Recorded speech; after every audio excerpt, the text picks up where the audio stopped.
प्रदेश के अंदर अन्य क्षेत्रों में भी हम लोगों ने काफ़ी कार्य आगे बढ़ाए हैं। अभी हमारे जो नए इन्वेस्टमेंट के भी प्रोग्राम होने जा रहे हैं, जिसमें हमारी एक नए कार्य को हम आगे बढ़ाने जा रहे हैं। ख़ास तौर पर प्रदेश के अंदर जो है हमारा एक नया ग्राउंड ब्रेकिंग का कार्यक्रम होने जा रहा है, जिसमें 7 लाख करोड़ रुपए से अधिक के निवेश के नए प्रस्तावों को हम लोग यहाँ पे निवेश कराने जा रहे हैं। और स्वामी विवेकानंद युवा सशक्तिकरण योजना के अंतर्गत प्रदेश के स्नातक और प्रास्नातक में फाइनल ईयर के बच्चों को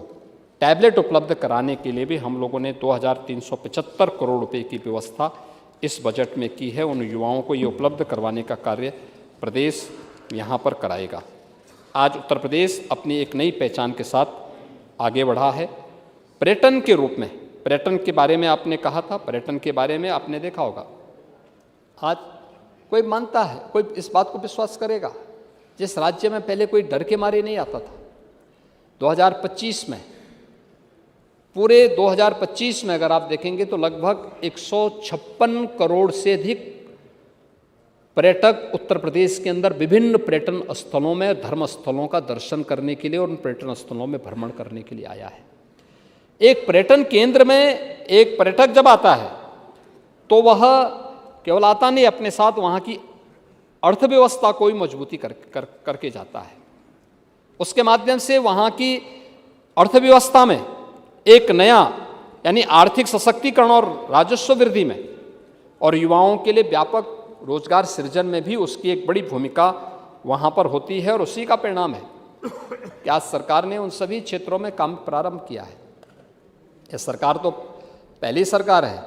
आप लोग तो घोषणाएं करने तक सीमित रहते हैं, कभी आप लोगों ने काम करने का प्रयास नहीं किया, बल्कि जो था भी उसको भी बिगाड़ने का काम जरूर कर सकते हैं।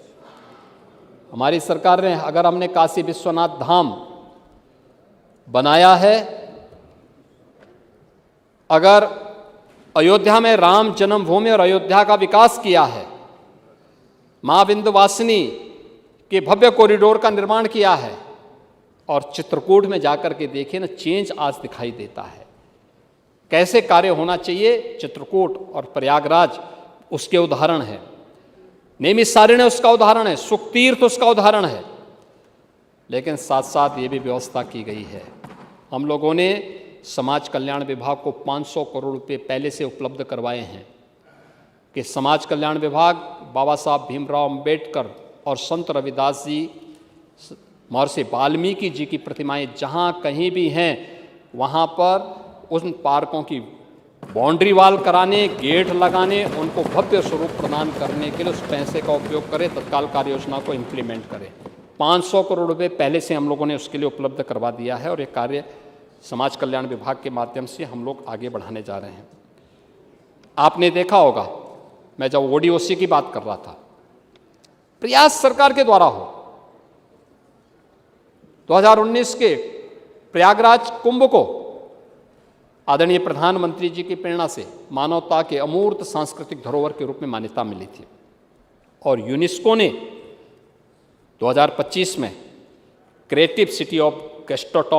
गैस्ट्रोनॉमी के रूप में लखनऊ को मान्यता दी है। यानी यह लखनऊ को उसके व्यंजन के लिए यह एक नई वो भूमिका के रूप में उत्तर प्रदेश को आज ये सुविधा, यह यूनेस्को के द्वारा ये मान्यता दी गई है।